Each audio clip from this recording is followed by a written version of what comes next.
সাদা বরফ আইসক্রিমের মতো আশেপাশের কোনো বাসা উঁচু কোনো ভবন দেখা যাচ্ছে না। শীত, বর্ষা, গ্রীষ্মের সব ঋতুতে গৃহিণীরা নিপুণতার সহিত কিচেন থেকে সবার জন্যই নিজের ভালোবাসার সবটা দিয়ে খাবার প্রস্তুত করেন।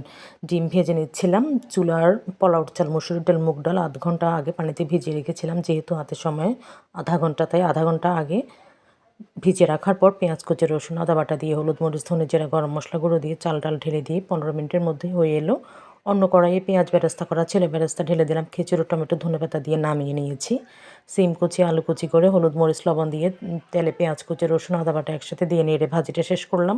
তারপর বাঁধাকপি কুচি, গাজর কুচি একইভাবে ভাজি করে নিয়ে সিম, আলু, টমেটো দিয়ে রুই মাছ দিয়ে রান্না করে শেষ করতে না করতেই গ্যাসটা বিঁধে নিয়েছে। আলহামদুলিল্লাহ, সকাল সকাল হাজারো গৃহিণীদের যুদ্ধ জয়ের গল্প। এই যুদ্ধ জয়ের গল্পে আমি অবশ্যই জিতেছিলাম, যেহেতু আমার রান্নাটা শেষ পর্যায়ে এটা ভাজিটা হয়ে গেছে। মুরগি দিয়ে আলু আমার সব প্রিপারেশন আগে রেডি করা থাকে, যেহেতু গ্যাস চলে যায়। তো গ্যাস চলে যাওয়ার আগেই আমি আমার রান্নাটা করে নিয়েছিলাম। বাঁধাকপি কুচি করে নিয়েছি, গাজর কুচি করে নিয়েছিলাম। আগে সমস্ত রেডি করা থাকে। এবার হালকা হোক, অনেক জোরেই হোক, যেভাবেই হোক গ্যাস, আমি রেডি থাকি, প্রস্তুত থাকি রান্না করার জন্য। আমার রান্নাটা অলমোস্ট হয়ে এসেছে, সবটা রান্নাই আমার শেষ।